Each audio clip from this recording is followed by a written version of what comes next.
Padmini is not only working on products for three-wheelers and two-wheelers and passenger cars. We are also very strong in agricultural and truck market. So I give one example. What is the challenge, for example, for future truck industry, where also emission requirements have to be met. Carbon neutrality is also a big target there.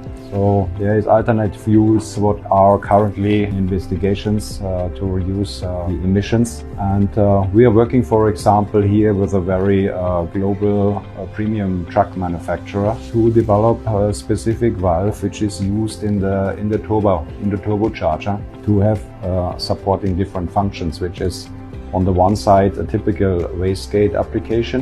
In the other demands, there is a demand for the thermal aftertreatment system for the truck itself, where the valve plays a major role in order to build up the hot environment that makes it able and capable that the aftertreatment is working.